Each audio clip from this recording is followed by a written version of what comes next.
Ce 17 juillet, c'est une soirée exceptionnelle que nous vous proposons.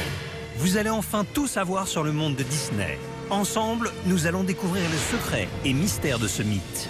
Et vous pénétrerez dans des coulisses encore jamais dévoilées.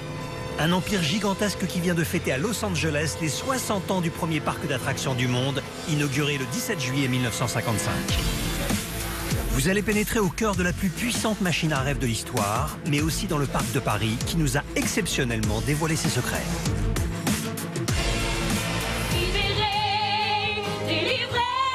Quand ils ont fabriqué Paris, ils l'ont fabriqué sans les défauts. Vous comprendrez pourquoi les stars adorent ces attractions. Nous vous emmènerons au cœur de la parade et de ses personnages cultes. Nous vous dévoilerons aussi les secrets de fabrication du château de la Belle au Bois dormant, qui devait absolument faire français. Vous ne pouvez pas, au pays des châteaux, construire un château de carton-pâte. Un château qui, le soir venu, s'embrase autour d'un son et lumière. Nous vous expliquerons pourquoi les enfants stars sortis de l'écurie Disney partent en vrille. Oui, elle est vulgaire. Oui, elle fait des trucs obscènes. Vous allez tout savoir sur la grande et la petite histoire des égéries Disney, jusqu'au triomphe de Violetta, le nouveau phénomène mondial venu d'Argentine.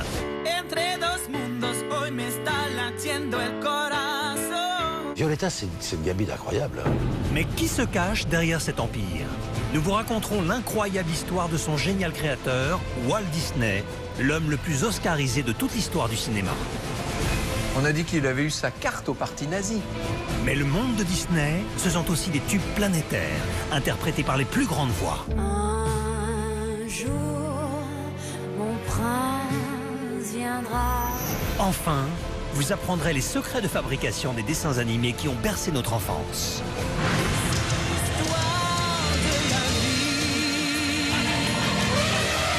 Chez Disney, on n'y croyait pas. Jusqu'à leur plus gros succès. La Reine des Neiges, au box-office, réalise un peu plus de 1,2 milliard de dollars. Ce soir, poussez les portes du rêve et plongez au cœur de la magie. L'histoire de la vie.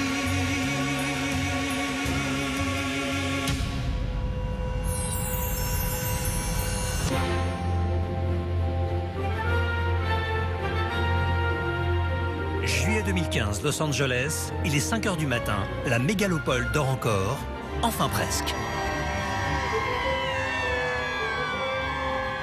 Une scène surréaliste se déroule à l'entrée du premier parc d'attractions du monde, Disneyland Californie. Un parc que les Américains considèrent comme un monument national. Les Français ont la Tour Eiffel, le Mont Saint-Michel et la baguette. Les Américains ont hamburger et Disneyland. Et aujourd'hui, c'est un très grand jour. Plusieurs milliers d'Américains ont littéralement campé à l'entrée du parc Disneyland d'Anaheim en Californie pour être certains de pouvoir assister à l'événement de l'année. Les 60 ans du premier parc d'attractions au monde, un anniversaire de diamant. Je suis ici car c'est un anniversaire exceptionnel. Je me devais d'être là pour le célébrer. C'est incroyable. Un événement national largement couvert par les plus grands médias. C'est une véritable hystérie qui a lieu ici sur Main Street. Des milliers de fans sont derrière moi et ils ont attendu toute la nuit pour célébrer cet anniversaire. À 6 h du matin, ils sont déjà 40 000. Une foule énorme qui contraint les organisateurs à ouvrir bien plus tôt que prévu. 5, 4, 3, 2, 1... Ça y est, c'est le 60e anniversaire du parc qui peut commencer. Une véritable marée humaine envahit le parc.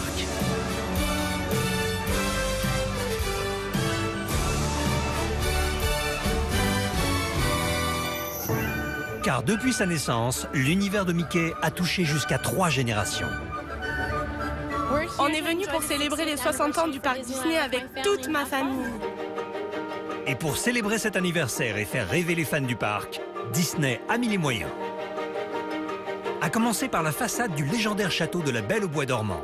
Pour cette occasion, il a été entièrement recouvert d'une parure d'imposants cristaux de roche taillés à la main. Et le parc s'est aussi mis sur son 31 la nuit. La traditionnelle parade nocturne de Main Street a été entièrement revisitée. C'est un hommage à la parade historique créée par Walt Disney, mais revisitée avec les toutes dernières technologies de pointe. Nous avons plusieurs milliers de lampes LED qui donnent au spectacle une dimension féerique jamais vue auparavant. Une féerie qui a coûté 1 500 000 $, rien que pour l'éclairage. Et avec plus de 80 figurants qui dansent autour de 8 chars, cette parade est aujourd'hui la plus chère de tous les parcs d'attractions au monde. Une manière d'afficher la puissance de la machine Disney, véritable incarnation du rêve américain. Disney dépense des sommes folles pour fêter le premier parc à thème, 1955-2015, parce que c'est un élément qui est un élément décisif de l'influence américaine à travers la planète. Et bien évidemment, le clou du spectacle des 60 ans du premier parc Disney, c'est son feu d'artifice. Une débauche de lumière qui fait la fierté de son concepteur.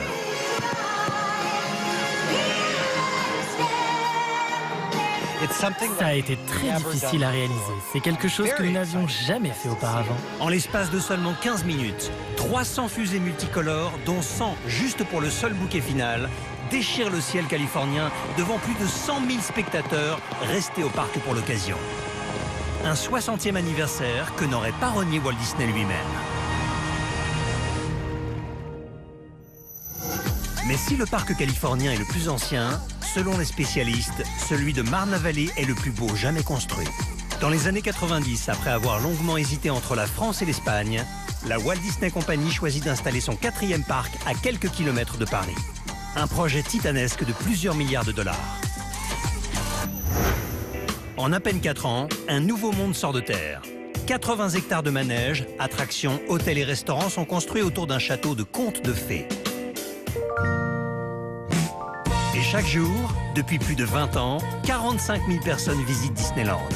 C'est comme si toute la ville d'Angoulême s'y rendait en même temps. Et en un an, plus de 14 millions de visiteurs arpentent le parc. Lorsque l'on va dans ce parc, toute génération confondue, qu'est-ce qu'on va chercher? On va chercher notre enfance. Une enfance que le public vient chercher au travers des parades et de tous les personnages de dessins animés créés par Walt Disney qui défilent plusieurs fois par jour dans Main Street. Que ce soit pour les grands-parents, que ce soit pour les parents ou pour les enfants, eh bien, on y va tous pour une même raison. Et cette raison qui motive le public, c'est aussi les 59 attractions imaginées par les ingénieurs de Disney. Des attractions qui, pour certaines, comme la célèbre Tour de la Terreur, ont coûté plus de 100 millions €. Ou encore Space Mountain, avec ses montagnes russes dans l'obscurité. Mais la toute dernière attraction née en 2014, celle qui attire aujourd'hui le plus de monde, c'est Ratatouille.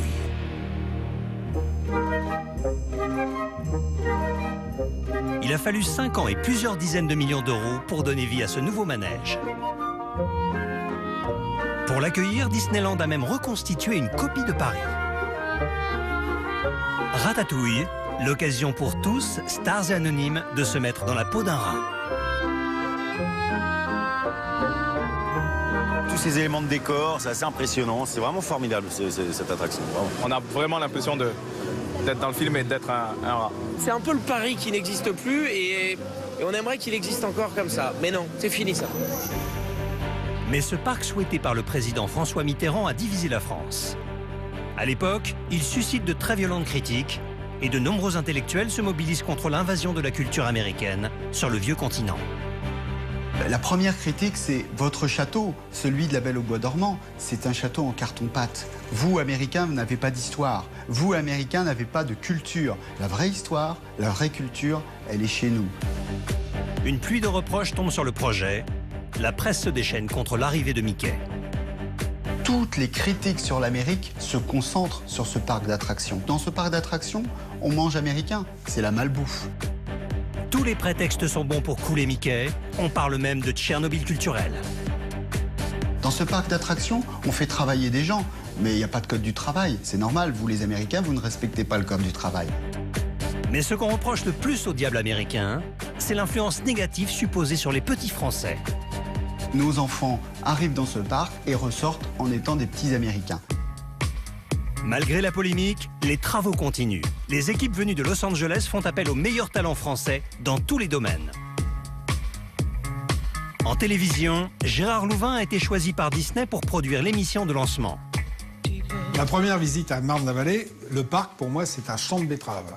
Donc avec des tracteurs et tout, je suis dans un hélicoptère avec le président de Disney, il me dit là il y aura le château, là il y aura ci, il est fou.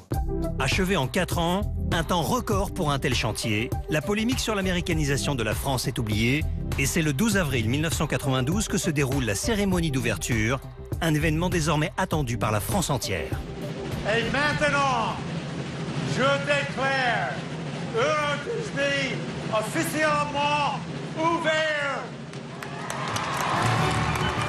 Une cérémonie retransmise dans le monde entier. Le show est vu par des centaines de millions de téléspectateurs. C'est vrai que Disney a eu le temps de se perfectionner avec tous leurs parcs. Et quand ils ont fabriqué Paris, ils l'ont fabriqué sans les défauts. C'est un succès immédiat. Le public répond présent et se presse pour découvrir ces attractions révolutionnaires venues des États-Unis. Stars, politiques et anonymes veulent tous goûter au monde de Mickey, made in France. C'est formidable. C'est comme aux USA, si pas mieux, parce que c'est nouveau et il y a des nouvelles attractions. C'est super.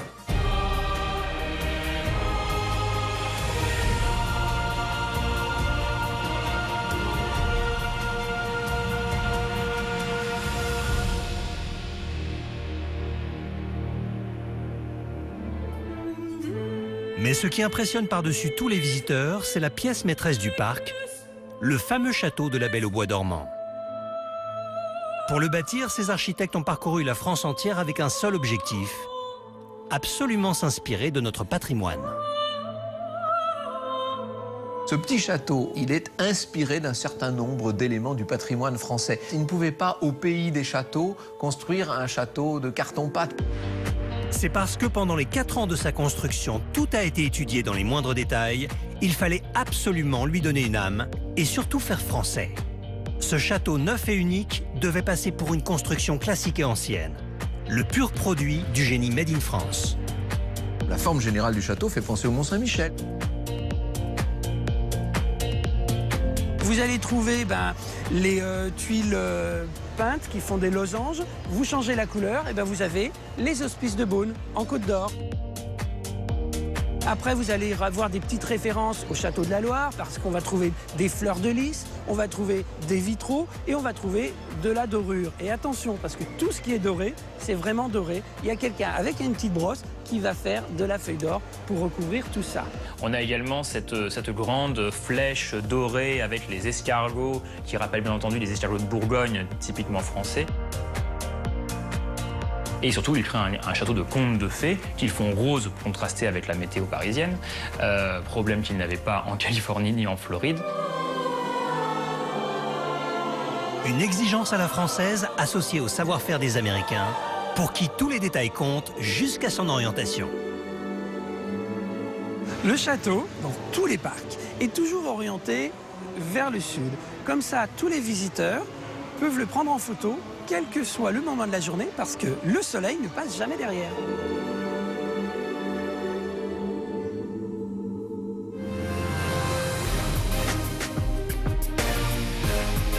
Mais c'est à la nuit tombée, quand tout le parc s'illumine, que le château est éblouissant. 365 jours par an, il s'enflamme grâce à un son et lumière.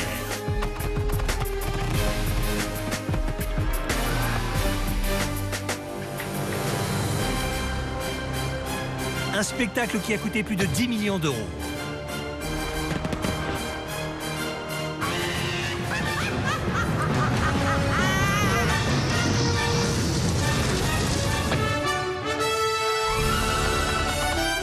Un son et lumière plusieurs fois primé, meilleur spectacle nocturne au monde.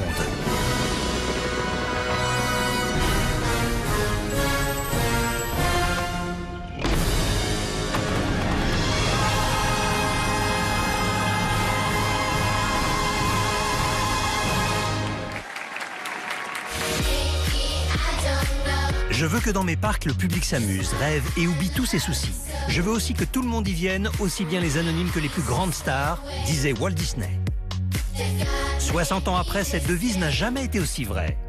À tel point que Mariah Carey a choisi de s'y marier en grande pompe. Une cérémonie kitschissime qui avait eu lieu en 2013 dans le parc de Los Angeles. Allez, t'es prête? Si je touche mes cheveux, mon coiffeur va me tuer. Elle avait fait fermer le parc pour la nuit, une cérémonie estimée à $1,5 million.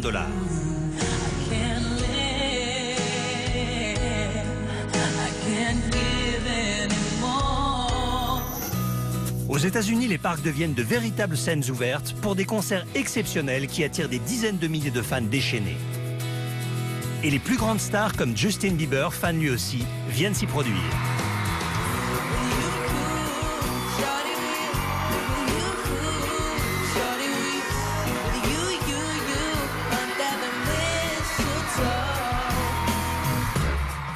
Un lieu populaire tellement incontournable que les politiques aiment s'y montrer, comme Barack Obama, en quête de bons sondages. Bonjour tout le monde. Je suis très heureux d'être ici à Disney World. Un univers magique qui rassemble des millions de fans à travers le monde, comme ici à Berck, dans le nord de la France, où vit une famille tranquille. Dorothée, Philippe et leurs 3 enfants vouent un véritable culte au monde de Mickey.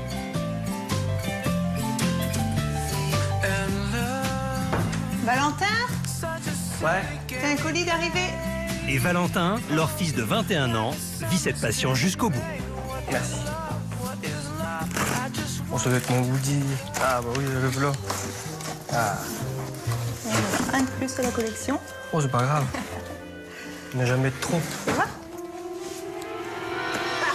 Oh, est-ce que tu es content de te voir? Ouais, il y a une œuf en plus, il n'y a rien du tout. C'est nickel. Salut partenaire, je suis le T'as plus qu'à le ranger? Ouais, il n'y a plus qu'à mettre avec les autres. Un Woody, la réplique miniature du cow-boy de Toy Story, le film qui a changé la vie de Valentin lorsqu'il avait 4 ans.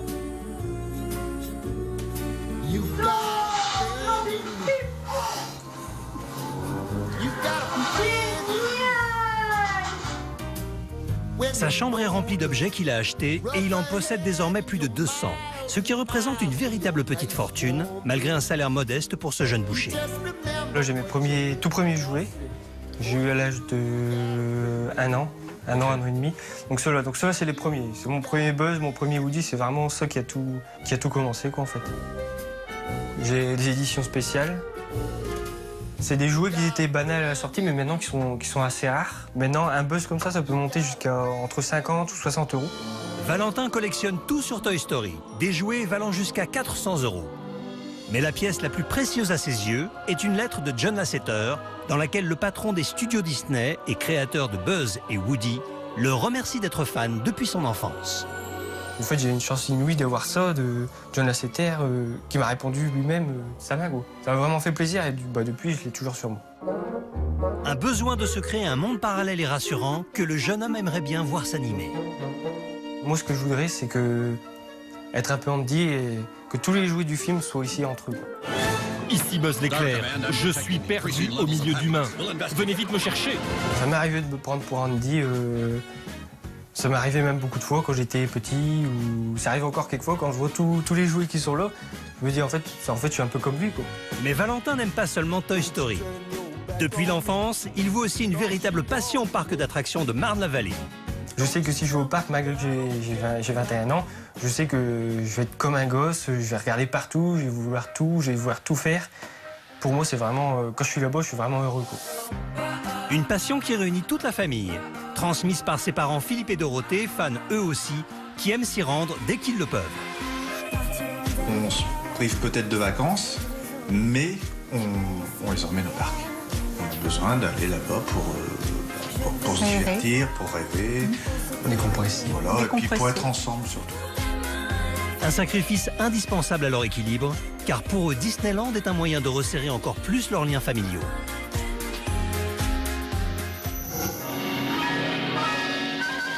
Et maintenant votre ami, Walt Disney.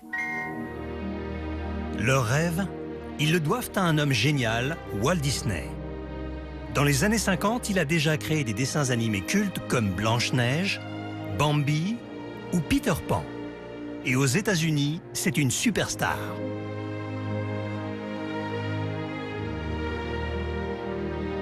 Walt Disney a remporté 26 Oscars au cours de sa carrière, c'est plus que quiconque dans toute l'histoire du cinéma. Cet homme élégant et raffiné est pour tout le monde à l'époque un génie. Si Walt Disney n'est pas un génie, alors j'aimerais bien savoir qui va l'être. Comme rien n'est impossible pour lui et qu'il en veut toujours plus, après les dessins animés longs métrages, il décide de créer un monde idéal qu'il veut comme l'endroit le plus joyeux du monde. Depuis la naissance de ma seconde fille, j'ai décidé de passer tous mes samedis avec elle. Au début, j'emmenais Diane et Sharon dans des petits parcs publics où elles jouaient sur des vieux toboggans usés. Vous savez, en plus, ces endroits n'étaient pas très bien fréquentés. Et puis tout d'un coup, j'ai eu une idée. J'étais là à manger des cacahuètes tout seul, en attendant qu'elles finissent, quand je me suis dit qu'il fallait que je crée un lieu où les parents et les enfants pourraient s'amuser ensemble. Au départ, il veut simplement faire une annexe de son studio de cinéma qu'il voulait appeler Mickey Mouse Park. Et c'est par la suite que son projet va se développer, il va avoir de plus en plus grand. Pourtant déjà riche, célèbre et à la tête d'un empire, son projet titanesque va complètement le dépasser, au risque de l'entraîner vers la faillite. Walt Disney, c'était vraiment un visionnaire. Il faut risquer, il faut travailler, on peut tout perdre, et si on perd, eh bien on se relève et on recommence. Il solde alors tous ses comptes en banque, vend tout ce qu'il possède, allant même jusqu'à hypothéquer sa propre villa. Mais là encore, il est loin des 17 millions de dollars qui lui sont nécessaires pour financer son parc. Il a effectivement pris un gros risque, et si jamais Disneyland avait été un échec, ça aurait été catastrophique. Oh, mais tu es la clochette. Dick, veux-tu présenter notre ami? Et maintenant, voici la fée Clochette. Il décide donc de s'associer à la plus grande chaîne de télé américaine qui lui demande en échange de présenter lui-même une émission depuis le parc en travaux. Un rendez-vous qui fera une énorme publicité pour l'ouverture de Disneyland. Ça va devenir le fameux rendez-vous de l'oncle Walt pour les familles américaines. Et avec ce succès, il va réussir à financer son parc. Nous sommes le 17 juillet 1955, à quelques kilomètres de Los Angeles. Après un an de travail acharné, le parc ouvre enfin ses portes. Bienvenue dans ce monde magique. Bienvenue. Toutes les stars d'Hollywood ont fait le déplacement et une foule énorme se presse aux portes. C'est un événement national retransmis en direct à la télévision. Tous les États-Unis sont au rendez-vous pour visiter le parc de Walt Disney. Il a décidé de créer son propre parc avec ses propres personnages, son propre univers, mais basé vers les nouvelles technologies. C'est quelque chose de révolutionnaire. Aucun parc au monde ne l'a fait avant. Dans un décor hallucinant, les premiers visiteurs n'en croient pas leurs yeux. Ils découvrent un nouveau parc de 37 hectares. Walt Disney se dit, eh bien, je crée ce parc, c'est l'image du pays le plus puissant du monde. C'est l'Amérique magique, l'Amérique qui n'existe nulle part que dans leur tête. Mais rien ne va se passer comme prévu. Les équipes de Disney n'avaient pas imaginé un tel monde. Victime de son succès, le jour de l'ouverture, des files d'attente de plusieurs centaines de mètres se forment sous une chaleur caniculaire. Le parc il pouvait contenir environ 30-35 000 personnes, il y avait plus de 50 000 personnes. Les équipes de Disney ne sont absolument pas prêtes à accueillir une telle foule. Construit trop vite car la survie économique de Walt Disney en dépendait, le parc est pourtant loin d'être achevé.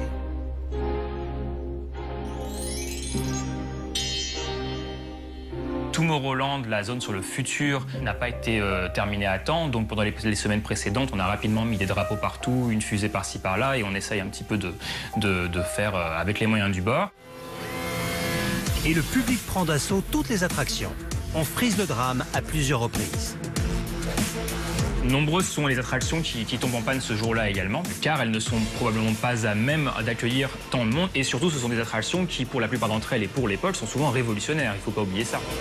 Finalement, malgré tous les problèmes rencontrés, aucun incident grave n'est à déplorer. Ce 17 juillet 1955 reste un succès qui dure depuis 60 ans.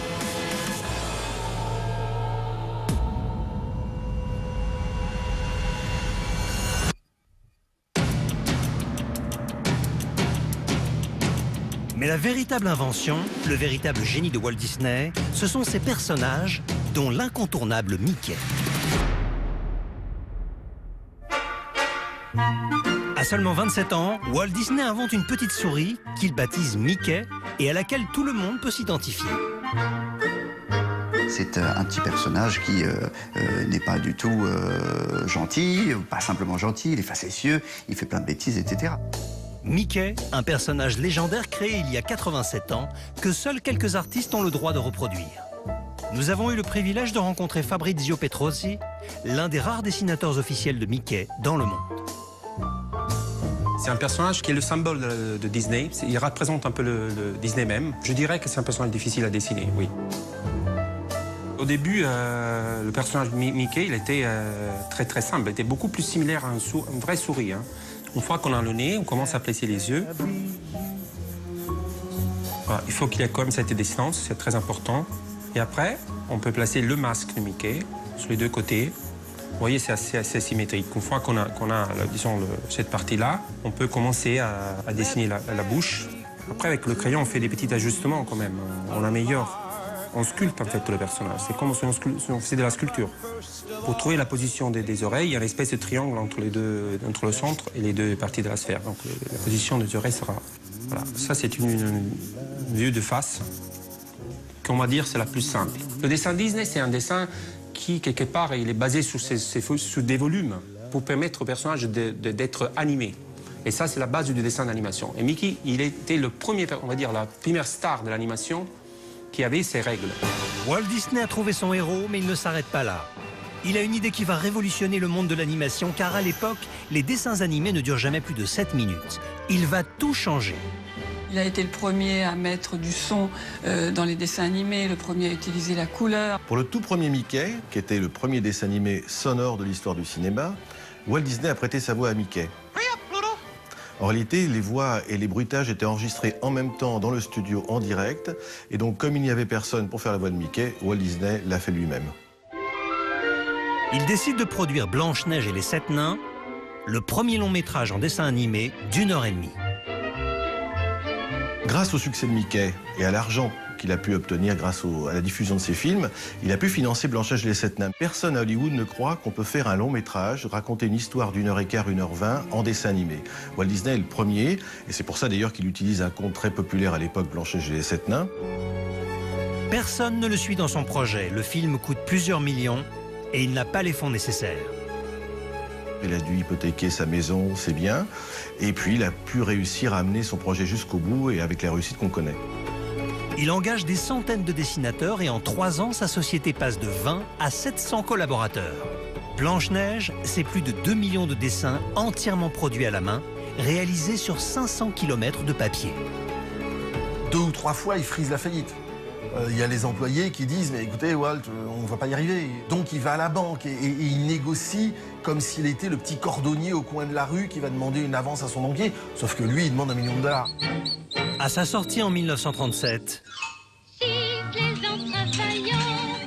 c'est au bord du gouffre financier qu'il présente Blanche-Neige à Los Angeles. Il y a laissé sa chemise, on lui disait que ça ne marcherait jamais. Ça a été un triomphe. Mettez-moi ça dans l'évier. Le film Blanche-Neige a fait de Walt Disney une immense star. Il a eu un Oscar et ça a été un tel succès que c'est vrai que dans cette période-là, il est passé devant Charlie Chaplin dans la popularité et particulièrement auprès du jeune public. À partir de là, les succès s'accumulent. En 20 ans, il produit des chefs-d'œuvre comme Pinocchio, Alice au pays des merveilles, La Belle et le Clochard, La Belle au bois dormant et beaucoup d'autres. Mais alors, comment expliquer un tel succès? Y a-t-il une recette Disney? Chez Disney, les méchants sont vraiment méchants et antipathiques. Les bons sont vraiment bons et gentils et sympathiques. C'est que grâce au dessin animé, il peut faire passer tous les messages. Ce que décrivent les dessins animés de Disney, c'est un monde épouvantable. Si on se met à filmer avec des personnages réels, dans un décor réel, les films de Walt Disney, c'est insoutenable. Walt Disney va se servir de son histoire personnelle et de son enfance douloureuse pour raconter ses histoires. Il n'y a jamais un papa, une maman, des enfants qui vivent dans un même toit avec papa qui va au travail le matin, ça n'existe pas. Les seules personnes qui ont un boulot normal, qui vont au taf tous les matins, c'est les 7 nains.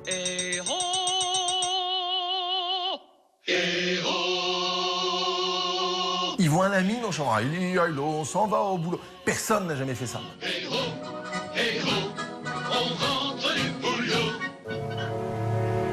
Même chose dans Cendrillon, Bambi ou Le Roi Lion, la violence psychologique est poussée à son maximum, une violence que les enfants ne perçoivent heureusement pas. La bonne fée qui aide Cendrillon, elle-même, elle est d'une violence absolument terrible. Quand elle dit à Cendrillon « oui, tu vas aller au bal, mais attention, tu vas tout perdre si tu rentres pas à minuit ». Si on dit ça à un enfant, c'est épouvantable. Mais comme dans tous les contes de fées depuis la nuit des temps, même si les histoires commencent mal, elles finissent toujours bien.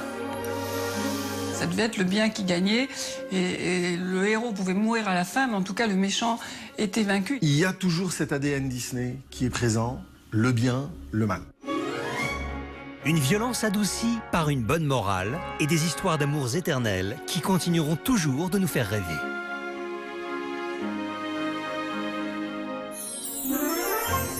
Et cette recette magique, les équipes de Los Angeles continuent à l'appliquer à Marne-la-Vallée avec le plus gros succès de Disney à ce jour, La Reine des Neiges, récompensée par 2 Oscars en 2014. Je suis allée trop fort. Désolée, je voulais pas. Tout va bien? Est-ce que tout va bien? Je n'ai jamais été aussi heureux. J'ai toujours rêvé d'avoir un nez qui l'échoue. On dirait un tout petit bébé unicorne. La Reine des Neiges, au box-office, réalise un peu plus de 1,2 milliard de dollars, ce qui écrase Toy Story numéro 3, qui jusqu'ici avait été le plus gros succès pour un Disney Pixar. Et donc aujourd'hui, le film qui a rapporté le plus d'argent, c'est La Reine des Neiges. Un triomphe inspiré d'un conte norvégien écrit au 19e siècle. À sa sortie, il est considéré comme le meilleur long-métrage animé depuis la disparition de Walt Disney. Un succès planétaire dû en partie à son titre phare, Libéré, délivré. La Reine des Neiges, c'est la chanson la plus chantée à travers le monde pour un Disney, 27 langues. Cache tes pouvoirs, n'en parle pas. Fais attention, le secret survivra. Conceal, don't feel, don't let them know. De sentiments libérés, délivrés. Je ne mentirai plus jamais. Let it go, let it go. Turn my back and turn the door. Qui vit bien si, mais qu'est-ce qui libéré, délivré. Quoi est pour moi le prix de la liberté? Il y a des versions japonaises, il y a des versions asiatiques, il y a des versions égyptiennes, marocaines. À travers le monde, c'est l'une des chansons les plus chantées et l'un des plus gros succès. Let it go, let it go. 더 이상 참지 않아.随它吧，随它吧。一转身不再牵挂。 Un succès tellement phénoménal que les parcs aussi ont décidé de mettre Elsa à l'honneur. À Marne-la-Vallée, le public vient chanter en chœur avec elle et sa sœur Anna. Un spectacle préparé dans le plus grand secret pendant toute une année.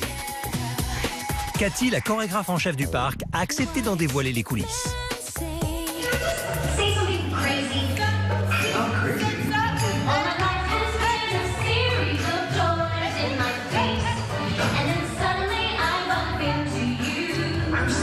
La réussite de La Reine des Neiges a attiré les meilleurs danseurs d'Europe, venus auditionner malgré une sélection drastique. On a vu à peu près 500 danseurs qui sont venus tenter la chance. On a fait 8 heures d'audition pour chaque danseur. Car seulement 24 artistes ont le privilège de danser sur la grande scène du parc. Nous allons faire 80 heures de répétition ici en studio. Et après, on va transférer sur scène et on va lier le côté technique, tous les médias au niveau de vidéo, l'audio dans la salle. Ça va faire 1, 2, on se regarde. La fille va regarder à 3, le garçon à 4, on revient à 5, à 6. Respiration et on va faire le petit cœur. Yes. Mettre au point ce spectacle a été un nouveau challenge pour Cathy, qui dirige toutes les chorégraphies depuis l'ouverture du parc. Là, ils viennent à l'oreille. Ouais. Tu veux qu'on arrête là? Non, c'est bon.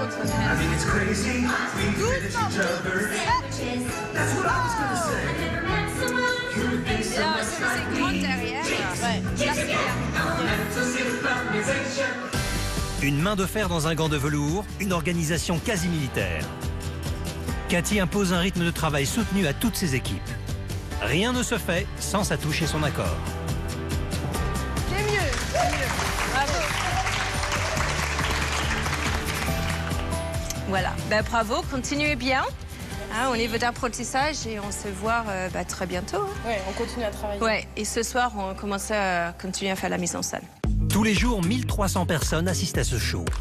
Un véritable marathon quotidien difficile à organiser, même pour Cathy, pourtant habituée aux grands événements. On est sur 12 spectacles par jour. Donc ça veut dire qu'on a 2 équipes par jour qui sont là sur scène parce qu'ils font chacun 6 spectacles dans la journée. Pour le spectacle de la Reine des Neiges, plus de 300 personnes ont été mobilisées. Costumiers, décorateurs, danseurs, chanteurs, tous ont travaillé dur pour être à la hauteur.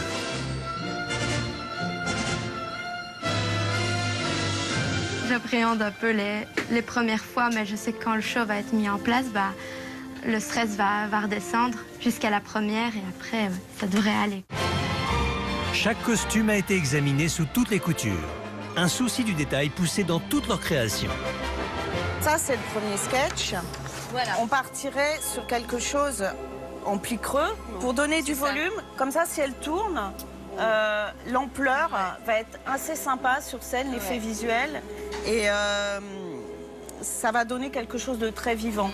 Tu penses qu'elle va aller dans le public ou pas? Oui, donc il y a des marches. Sur les escaliers. Donc il y a les escaliers, donc pas trop d'ampleur et en même temps pas trop longue.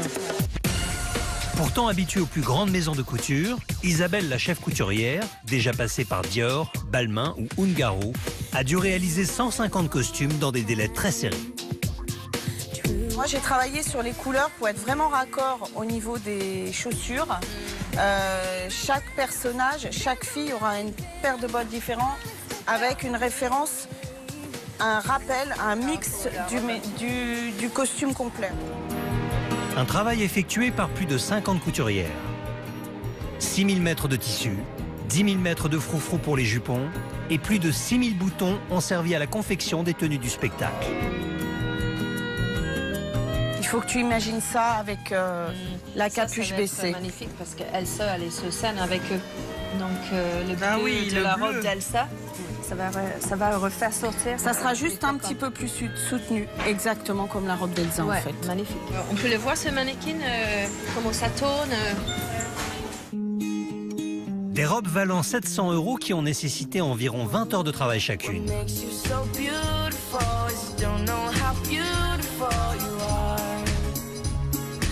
Pour être au point, tous les jours, les artistes répètent. 3 chanteuses suivent les conseils de Marina, la coach vocale, qui, elle non plus, ne laisse rien passer. Alors les filles, on va juste revoir un petit peu le haut de la pleine voix. On va faire quelques exercices comme ça, histoire d'assouplir un petit peu. Hein? D'accord? Allez, on y.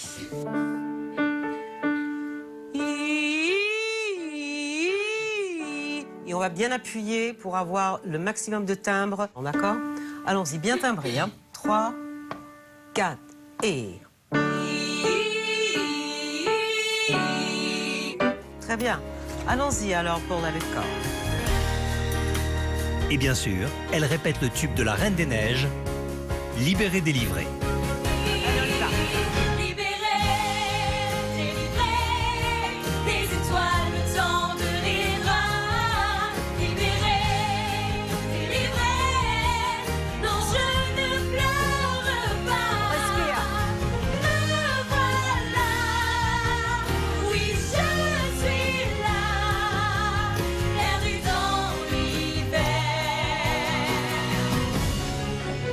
super contente de l'interpréter, quoi, parce que c'est le tube.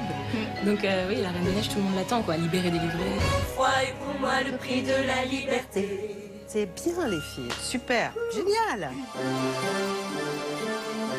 Ce spectacle est l'occasion pour ces artistes de voir leur travail acharné récompensé.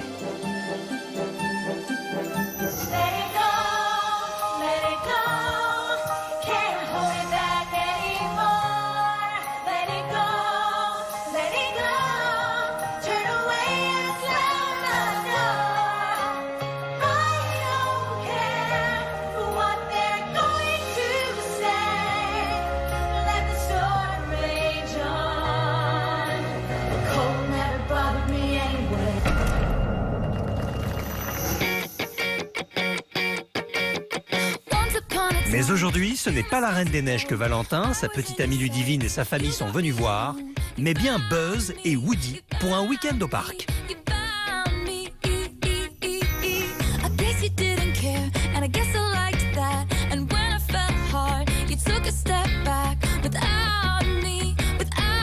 Plusieurs fois par an, Dorothée, Philippe et leurs enfants viennent se détendre à Marne-la-Vallée. Mais c'est la première fois qu'ils s'offrent un tel hôtel. Alors je vois une réservation pour 2 chambres pour une nuit. Un week-end qui démarre par la découverte de leurs 2 chambres. Allez-y. Voilà.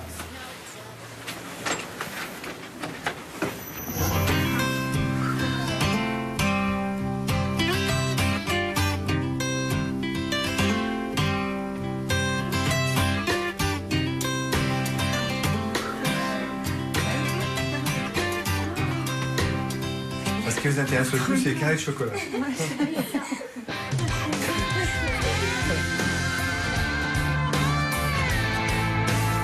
Une mini-suite à 1 300 €, un énorme budget pour Philippe et Dorothée. Ça faisait longtemps qu'on voulait se l'offrir. Vraiment longtemps. Et puis, j'espère que vous êtes contents. Ah ouais. Puis au moins, on peut partager ça ensemble. C'est Ouais. ce qu'il y a de plus beau. Pouvoir encore partager les choses avec ses enfants, même s'ils sont grands. Mais ce qu'ils ignorent, c'est qu'il y a quelques années, un autre fan résidait comme eux à l'étage supérieur. Bienvenue dans la suite de La Belle au Bois dormant, qui a été occupée par Michael Jackson et bien d'autres stars. S'il vous plaît.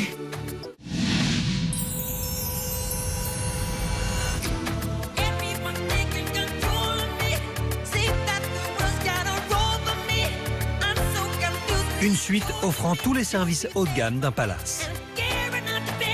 Il avait l'habitude de venir souvent sur Disneyland Resort Paris et à chaque fois il séjournait dans cette suite.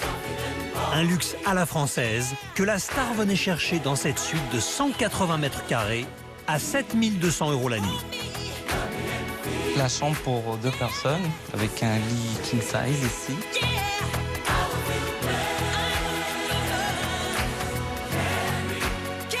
La partie salle de bain ici, je vous laisse découvrir. Une salle de bain en marbre rare d'Italie avec bain à Romulus. Tout a été fait sur mesure et dans des matériaux rares venant du monde entier. Passons dans la partie salle à manger. Comme vous pouvez voir, la table elle est assez grande pour recevoir beaucoup de monde ici.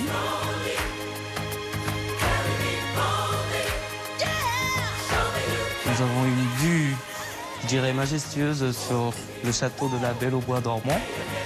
Fan du parc depuis son ouverture, Michael Jackson avait même tenu à laisser un souvenir personnel d'une grande valeur. Nous avons un secret dans cette suite, puisque sur ce piano, en dessous, nous avons la signature de Michael Jackson. En souvenir, c'est le souvenir qu'il nous a laissé sur cette suite.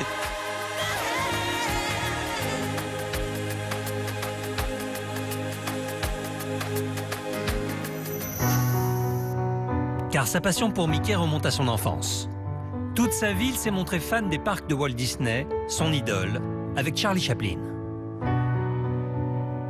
À tel point qu'il s'est créé son propre Disneyland de 1400 hectares chez lui, en Californie. T'es prêt? On y va! Michael Jackson, fin des années 80, rachète un ranch et le baptise Neverland. Neverland, qu'est-ce que c'est? C'est le pays imaginaire de Peter Pan. Et pourquoi? Parce que Michael Jackson, depuis qu'il est tout petit, il est fan de Walt Disney.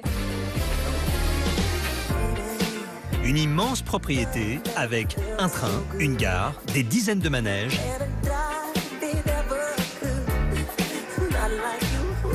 mais également un zoo peuplé d'ours, de lions, tigres, girafes et de crocodiles.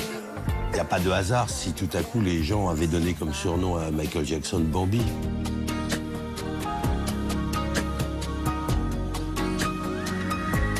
Neverland, c'est un moyen pour lui de revivre cette enfance qui lui a été un petit peu enlevée. Une enfance meurtrie qu'on a souvent comparée à celle de Walt Disney. Michael Jackson a une vraie fêlure. C'est quelqu'un qui n'a jamais grandi d'une certaine manière, qui est resté un éternel adolescent. C'est pas du tout le cas de Walt Disney. Car le créateur de Cendrillon n'a pas, lui non plus, vécu une enfance dorée. L'enfance de Walt Disney fait pleurer. On est vraiment chez Dickens. Né en 1901, Walt Disney grandit près de Chicago. Dans une famille d'origine française remontant au XIIe siècle, son arrière-grand-père immigrera aux États-Unis en 1834. Le patronyme même de Disney, enfin nous disons Disney, les anglo-saxons disent Disney, ça vient de Disigny, c'est-à-dire qu'il s'agissait en fait d'une famille normande. Il est le 5e enfant d'une famille très modeste. Il a eu une éducation épouvantable et une enfance épouvantable. Son père va faire faillite, va changer de métier, la famille déménage, il est séparé de ses frères. Elias Disney, le père de Walt, est un homme d'affaires raté et alcoolique qui se venge sur ses enfants et particulièrement sur Walt et son frère Roy, en les brutalisant.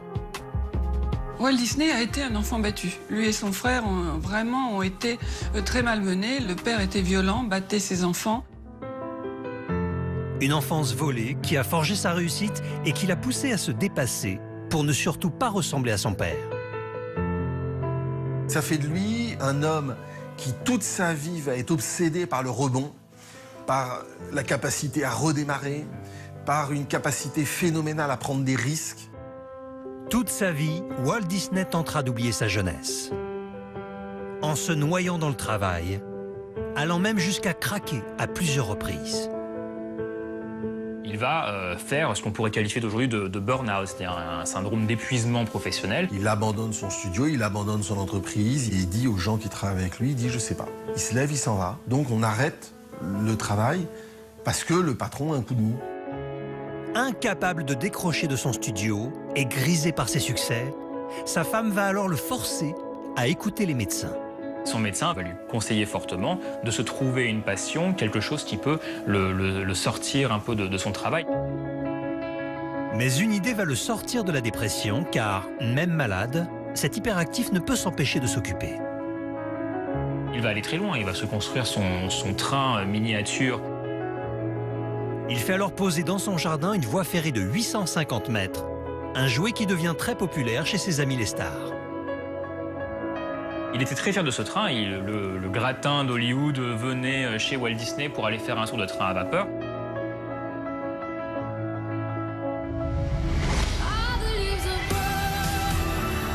Aujourd'hui, ce train n'existe plus et la maison de Walt Disney a été mise en vente. Cette résidence de 3000 m² située au cœur de Los Angeles possède 8 chambres, 17 luxueuses salles de bain, une piscine dans un parc de 3 hectares,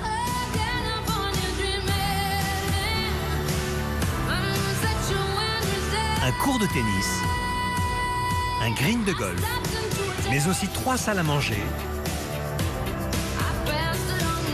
2 bars et 5 salons.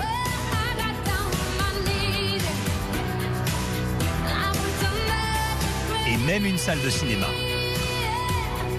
Un joyau que sa famille ne souhaite pas garder et qu'il a mis en vente pour la bagatelle de 90 millions d'euros.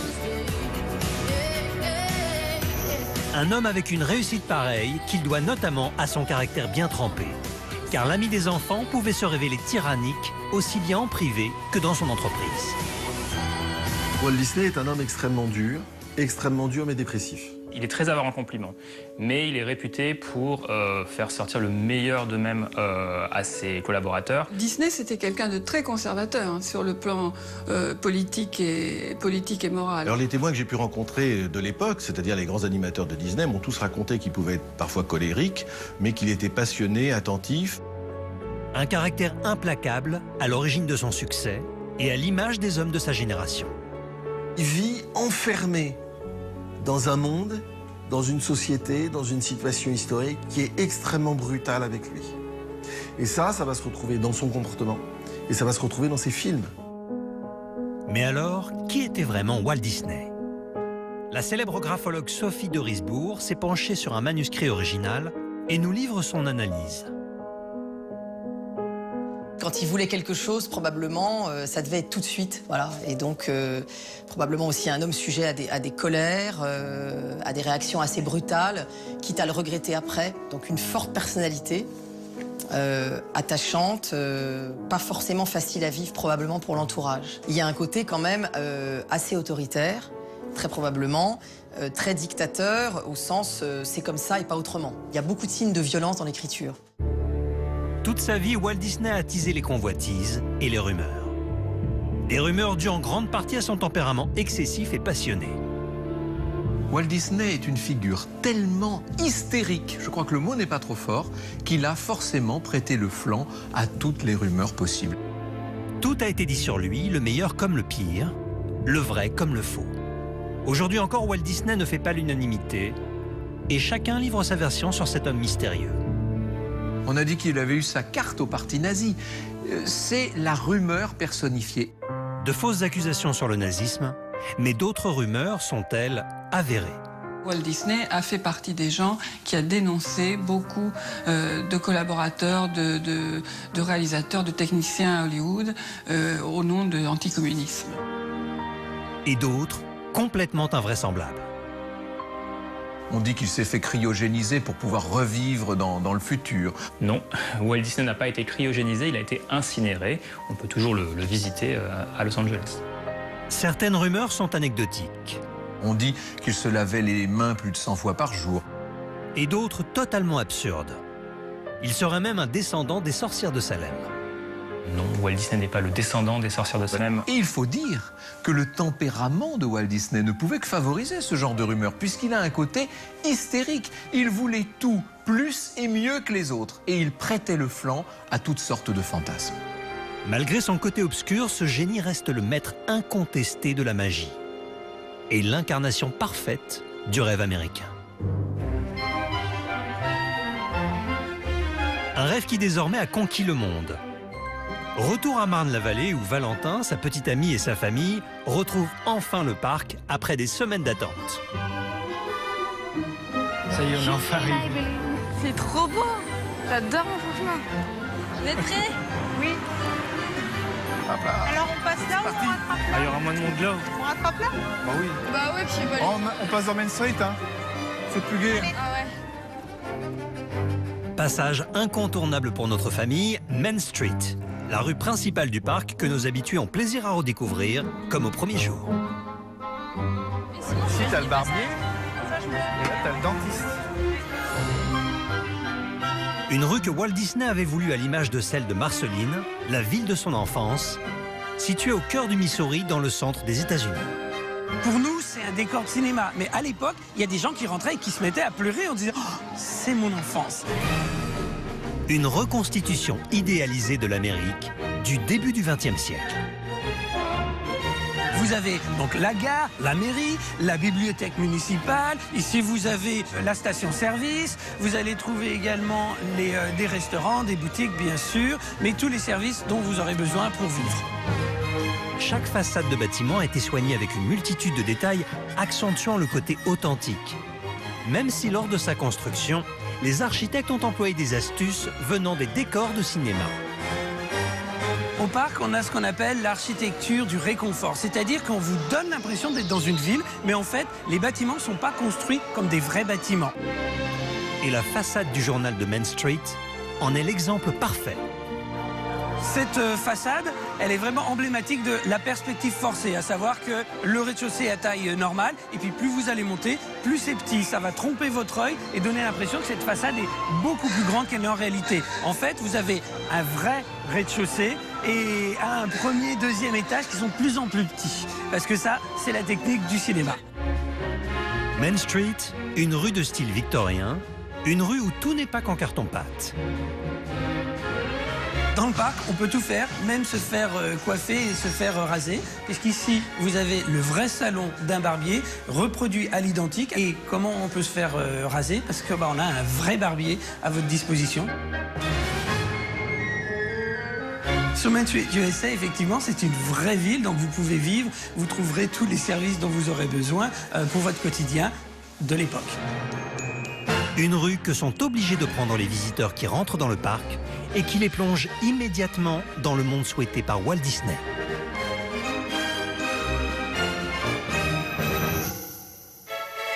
Direction maintenant l'attraction la plus emblématique du parc pour Dorothée, Philippe, Valentin, Ludivine et ses sœurs. On va être ce Small World. Ah non, tiens, on va aller voir ça. Si, on va aller faire les poupées. Ce qu'ils appellent la maison des poupées, c'est l'attraction la plus ancienne, It's a Small World. Une attraction présente dans les 5 parcs à travers le monde, créée par Walt Disney lui-même en 1966, et voulue comme un hymne à la fraternité universelle. Allez, on va aux poupées. Ça y est, on y est. Une attraction composée de 280 poupées, 48 jouets et 250 accessoires animés représentant toutes les nationalités. Une mini-croisière de 10 minutes.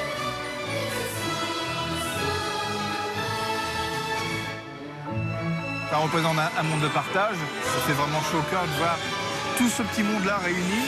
Et bon, c'est un plaisir de venir à chaque fois. La Maison des Poupées, une attraction féerique grâce aussi à sa musique It's a Small World.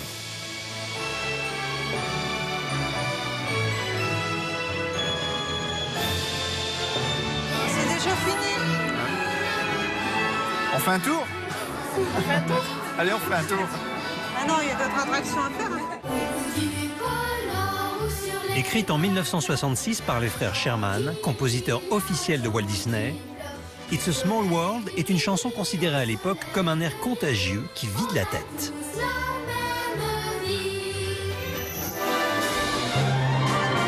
Un titre repris aujourd'hui par les plus grands orchestres symphoniques du monde.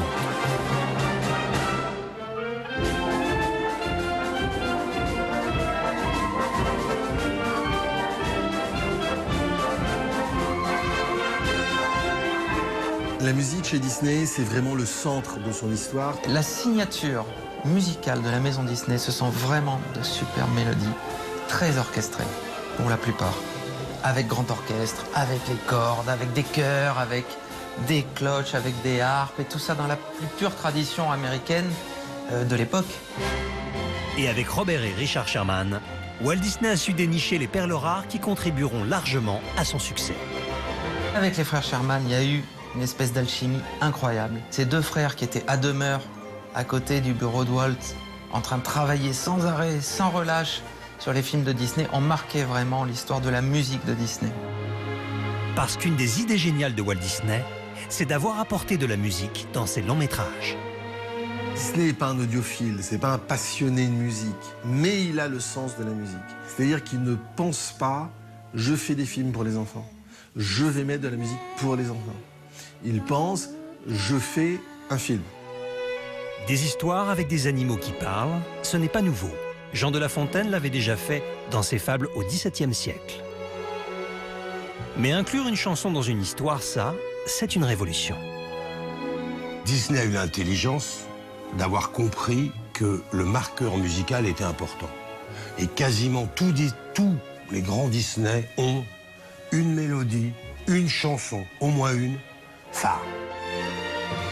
Du Livre de la Jungle au Roi Lion, aux Aristochats, en passant par La Petite Sirène ou encore Réponse, tous ces films ont une chanson culte qui reste gravée dans nos mémoires. La musique, c'est Disney. Ce n'est pas uniquement un accompagnement, c'est de la chanson. C'est la vraie chanson. Je voudrais marcher comme vous et parler comme vous, faire comme vous, tout. Les rêves qui sommeillent dans nos cœurs. En France, Ben l'Oncle Soul, Alizé ou Élodie Frégé reprennent des standards Disney. La nuit habille nos chagrins de bonheur.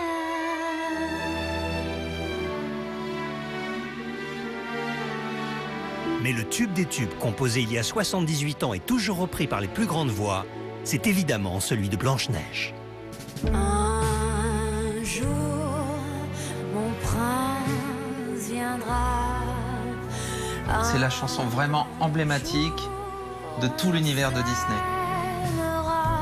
Dans son château heureux comme avant. Là, on est devant un immense standard.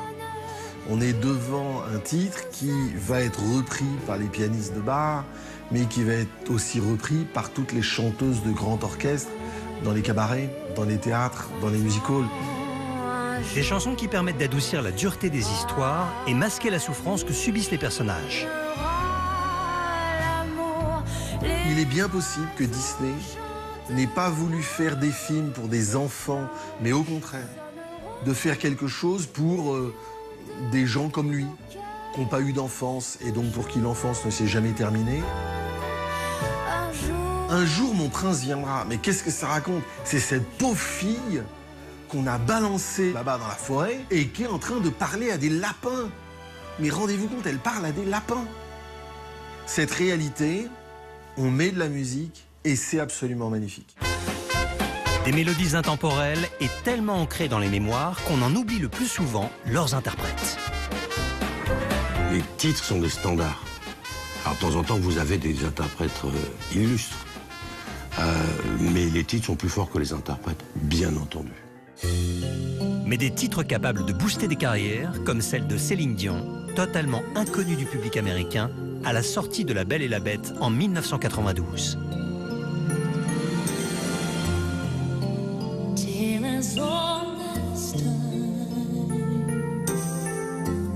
Le fait que Céline Dion chante la chanson de La Belle et la Bête l'a clairement aidé à briquer le marché américain.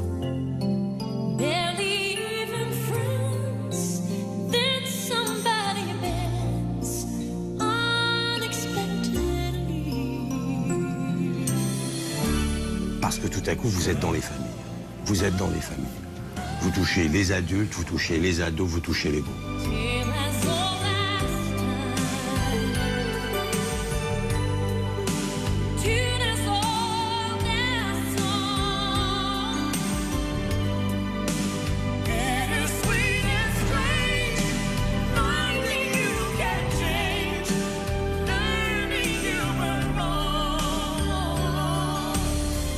Maintenant, soyons bien clairs, il y a quelques interprètes historiques qui ont marqué Disney. Le Roi Lion, c'est Elton John. Bon, et puis là, l'interprète, il marque. Bon, ça a été d'ailleurs un des plus gros tubes.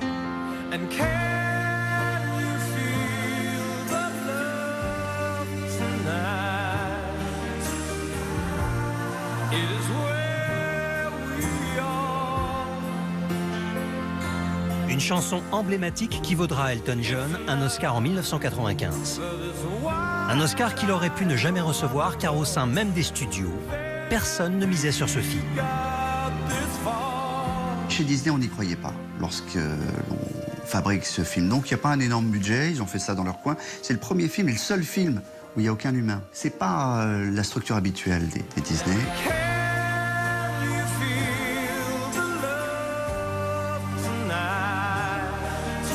Mais cette chanson n'est pas la seule raison du succès du Roi Lion.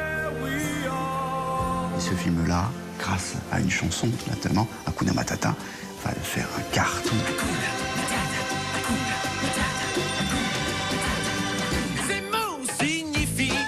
Des tubes mondialement connus à tel point que la jeune génération aime les réinterpréter. À l'image de Camille Lou, qui reprend elle aussi La Belle et la Bête en duo avec Garou. On en rêve tous de chanter du Disney et puis de devenir une princesse Disney, j'ai envie de te dire. C'est un peu vivre un conte de fées. Donc oui, on rêve tous de vivre un conte de fées. Et si tout le monde aime les reprendre, c'est pour une raison toute simple. Les chanteurs aiment reprendre des standards parce que ça marche. Déjà, un chanteur qui chante un bide, il sera un peu idiot. Mais pas seulement. Car pour certains interprètes comme Olympe, ce monde féerique est une passion depuis l'enfance. Pour moi, les chansons Disney, c'est intemporel. Je veux dire, je regardais Aladdin quand j'étais petit. J'ai usé la cassette au point où elle fonctionnait plus à la fin.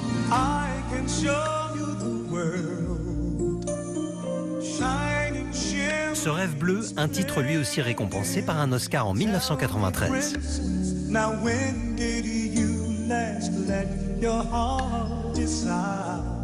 T'as toujours cette magie dans les chansons de Disney qui fait qu'elle sera toujours aussi belle, même dans 50 ans.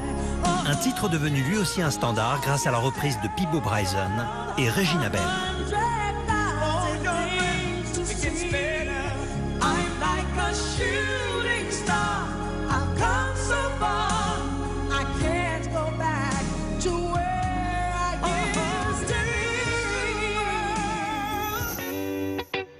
Et puisque la machine Disney réussit à faire vivre des chansons fortes, bientôt émerge l'idée de promouvoir de jeunes artistes pour les chanter. C'est ainsi que naît toute une génération de bébés Disney. À commencer par Miley Cyrus, révélée par la série Hannah Montana. Miley Cyrus, c'est 140 millions de dollars en fait, de recettes suite à cette série. Donc c'est énormément d'argent. C'est la star qui a gagné le plus d'argent de l'écurie Disney. Mais bien avant Miley Cyrus, l'écurie avait révélé d'énormes stars comme Britney Spears, Justin Timberlake, Christina Aguilera, mais aussi le comédien Ryan Gosling ou encore Selena Gomez et Lindsay Lohan.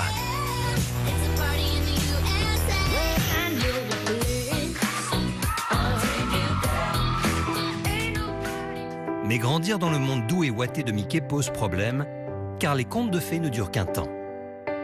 Ils savent bien qu'ils ont deux solutions.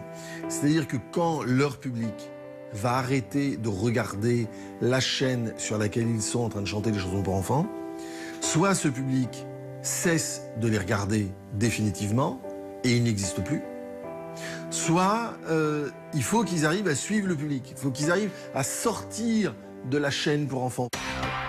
Car si les héros des dessins animés ne vieillissent pas, pour ces enfants stars, quand arrive l'âge adulte, les choses se corsent.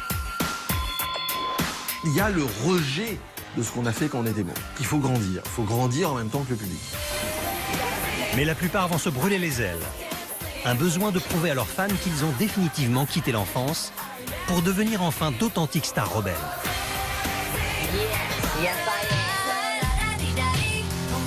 Pour casser leur image, comme pour rejeter la vie stable qu'ils avaient chez Mickey, presque tous ces enfants stars ont pris un mauvais chemin à leur sortie de l'écurie. Lindsay Lohan, elle explose en plein vol. Le tournant de l'âge adulte, elle n'a pas réussi à le prendre. Elle, à partir de 18, 20 ans, elle pète un câble et elle enchaîne sur de désintox, vol à l'étalage, enfin c'est d'une grande n'importe quoi. Lindsay Lohan, c'est vraiment l'archétype de ce problème des enfants stars qui pètent un plomb au tournant de l'âge adulte.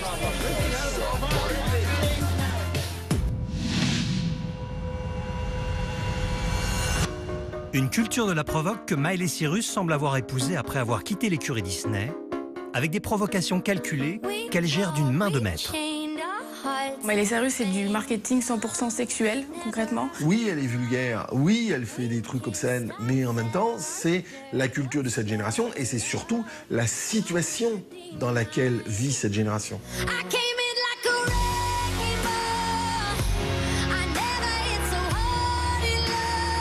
Si Justin Timberlake, si Miley Cyrus, tout cela, ils ont chanté pour les enfants. Et ils sont comme tout le monde. Ils ne restent pas enfants toute leur vie.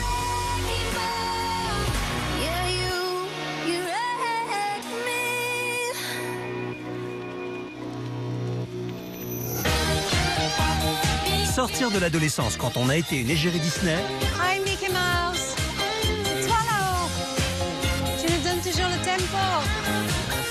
c'est aussi ce qu'a vécu Douchka, la célèbre ambassadrice de la marque dans les années 80 en France. En 1984, en une chanson, elle devient une énorme star grâce à son titre Mickey, Donald et moi, qui se vendra à 400 000 exemplaires.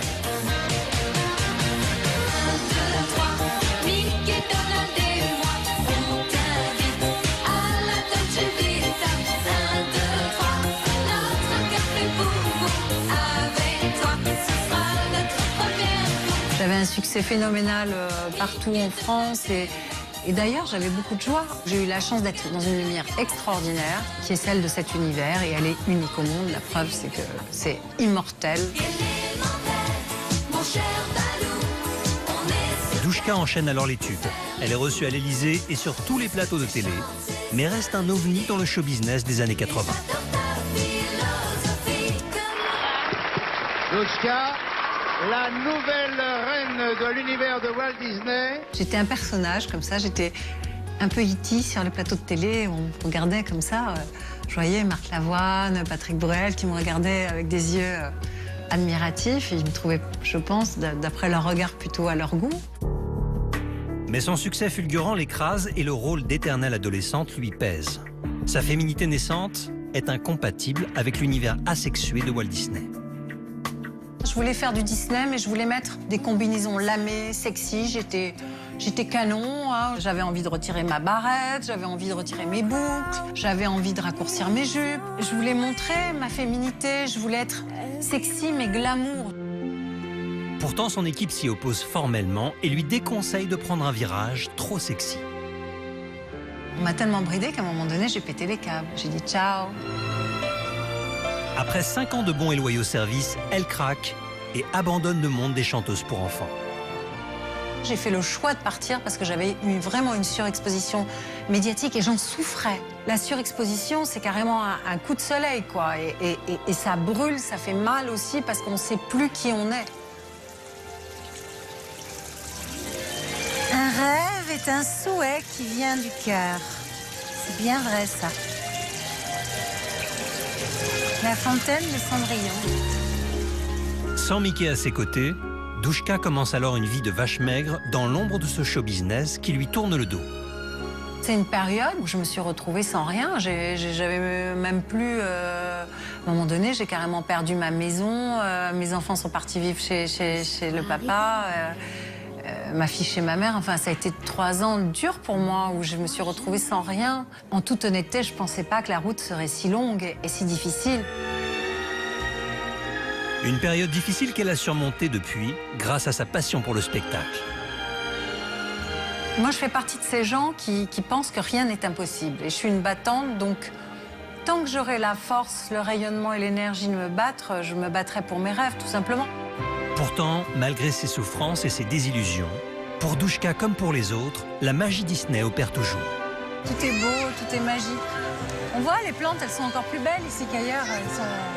Voilà, elles se plaisent, il y a une belle énergie.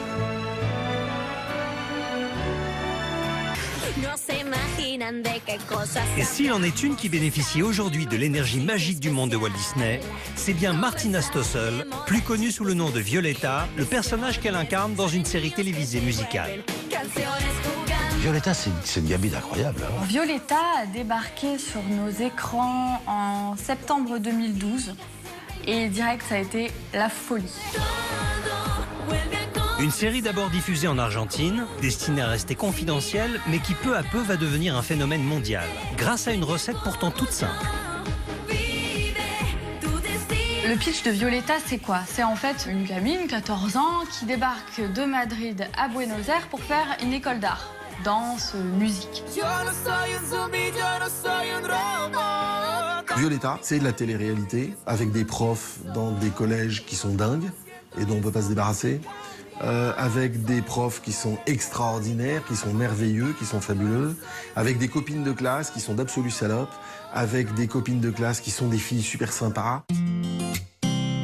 Et alors qu'elle sort à peine de l'enfance, Martina devient la nouvelle icône Disney. Violetta, c'est une star mondiale, internationale. Le show, je crois, est diffusé dans 140 pays. Enfin, c'est un truc dingue. Traduite dans 16 langues, la série est regardée à travers le monde par près de 50 millions de personnes, et plus particulièrement par les 8-12 ans, qui en apprécient les valeurs. De la musique, de l'amour, de l'amitié, des inimitiés. Et voilà, c'est ce qui fait que ça fonctionne. C'est être star, faire une école, danser, chanter, c'est ce dont rêvent toutes les petites filles. Et elle incarne vraiment ce rêve-là. Et le jeune public français ne déroge pas à la règle.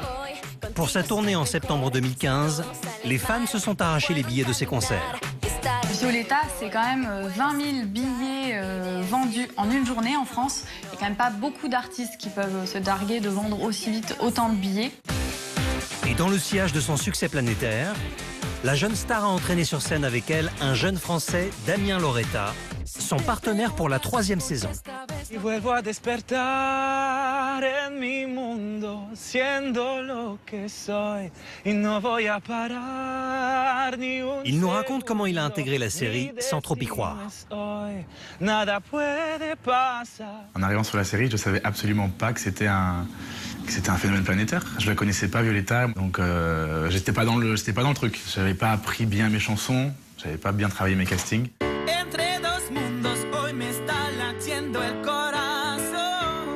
Alors pour se donner toutes ses chances, Damien va même jusqu'à berner les très exigeantes productions américaines. Je parlais pas spécialement anglais et encore moins espagnol, et donc je leur ai fait croire que je parlais espagnol. J'apprenais tout phonétiquement. C'était drôle, vraiment j'étais un menteur. Et voilà, ils m'ont fait confiance, ils sont fous. Et c'est l'occasion pour le jeune chanteur de côtoyer la star dans son intimité. Martina, dans le privé, elle est très simple. Elle est adolescente de 18 ans, elle aime sortir avec ses copains, etc.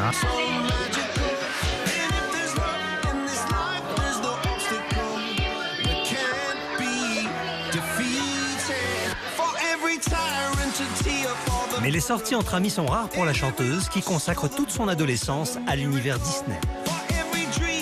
On la voit très peu aussi en dehors parce qu'elle est jeune, elle travaille beaucoup, elle vit à 2000 à l'heure. C'est un personnage industriel. Elle tourne démesurément. À un moment, on disait qu'elle avait déjà tourné 8 fois plus que Marilyn Monroe dans tous ses films.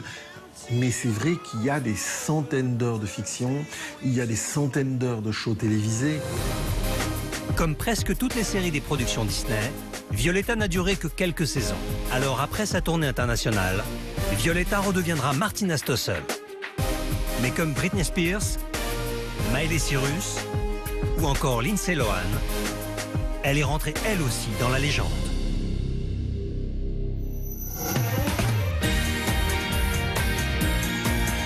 Retour à Marne-la-Vallée pour retrouver notre famille de fans. C'est enfin le moment tant attendu de la parade, l'un des autres symboles forts des parcs dans le monde.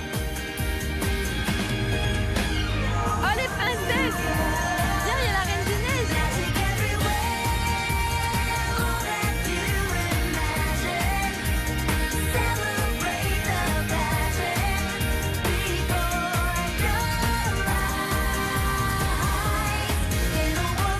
La parade, l'une des autres passions de Philippe et Dorothée, un rituel qu'il ne manquerait sous aucun prétexte. La parade, de toute façon, c'est tout ce qui nous a fait rêver étant enfant, tous les personnages qu'on aime, ils sont tous présents à cet instant-là. Et c'est un moment incontournable, on ne peut pas le manquer. La parade, le moment phare de chaque journée au parc. Un spectacle de rue composé de tous les personnages des dessins animés qui défilent au pied du château tous les jours pendant 25 minutes.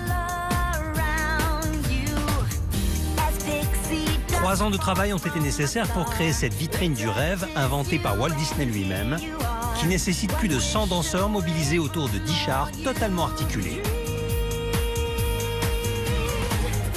C'est toujours la même chose. Il n'y a pas de mots. Tout est bien, tout est parfait. On est toujours surpris de la beauté des choses, de la façon dont c'est fait. C'est magnifique, c'est merveilleux.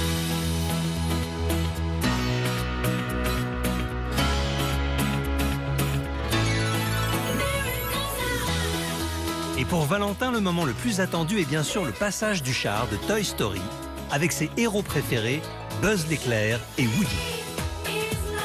C'est l'un des meilleurs moments de la parade.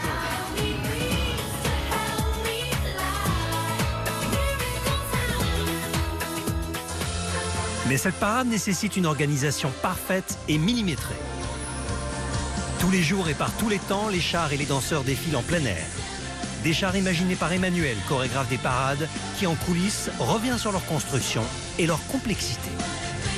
Au début, on a nos séances de brainstorming, on les appelle Blue Sky, ciel bleu, il fait beau, il n'y a pas de nuages, allez hop, on y va.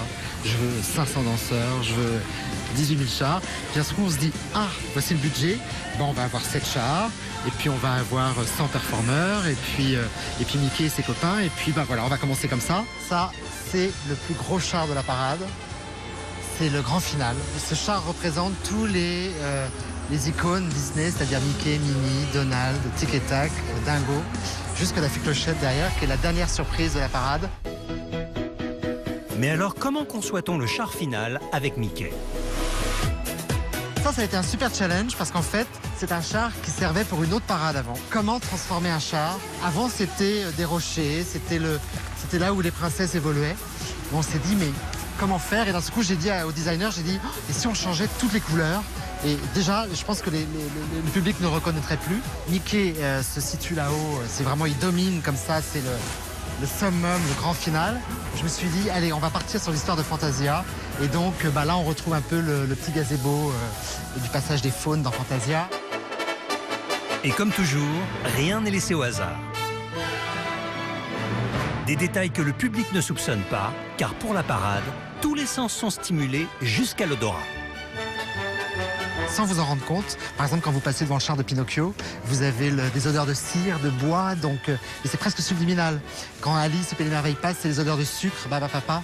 Donc encore une fois, même moi la première fois ça m'a bluffé.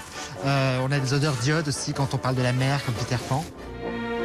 Mais ce que les spectateurs ne voient pas non plus, c'est l'énorme logistique mise en place par les équipes cachées dans la foule pour faire de ce rendez-vous un spectacle parfait et totalement sécurisé. Il y a aussi un encadrement, il y a tous ces gens qui sont cachés dans la foule et qui permettent de vérifier à ce que les chars soient aux bonnes distances les uns des autres. Ils ont des petites lanternes que personne ne voit avec des codes pour parler aux chauffeurs des chars. Donc voilà, tout s'opère comme ça dans le secret pour que tout soit nickel. Et encore une fois, la sécurité en premier.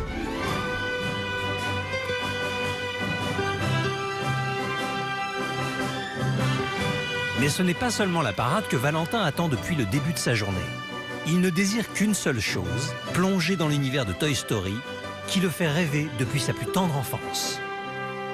Passage obligé, les magasins entièrement consacrés à sa passion, car il pourra compléter sa collection de 200 figurines de Toy Story. Tout ce qui est ici, je l'ai. Ça aussi. Tout sauf ça parce que c'est pas à ma taille, sinon je l'aurais eu aussi. Et ça, je l'ai pas, je vais le prendre. Moi, j'aime autant qu'il ait une passion comme ça que de dépenser l'argent à tort et à travers. C'est pour lui. C'est son plaisir. Hein? Ah bah oui. Et pour aller jusqu'au bout de sa passion, Valentin se rend dans l'espace dédié à son dessin animé préféré. Je suis Buzz l'éclair, ranger de l'espace. Il est l'heure de décoller pour l'aventure. Bah, c'est mon monde à moi. C'est le monde que j'ai en miniature chez moi, bah, il est ici en grand. Mais alors que s'achève la journée, un événement va tout changer. Les héros de son enfance, Buzz et Woody, qu'il n'avait vu qu'une seule fois lorsqu'il était petit, viennent à sa rencontre.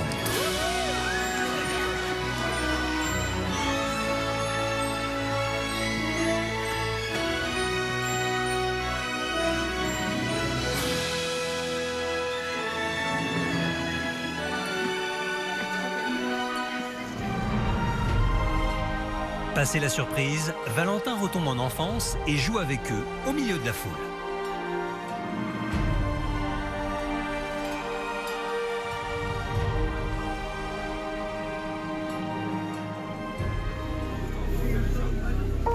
Mais très vite, Valentin est complètement gagné par l'émotion. C'est émouvant de retenir. Il ne peut retenir ses larmes. Il retrouve enfin ses amis et réalise son rêve d'enfant. C'est mes meilleurs amis. Un rêve que partage Dorothée, sa maman, émue comme lui devant les amis de son fils. Je l'ai vu tout petit et maintenant le voir là avec ses personnages préférés, c'est que de l'émotion et que du bonheur. Je t'y attendais pas.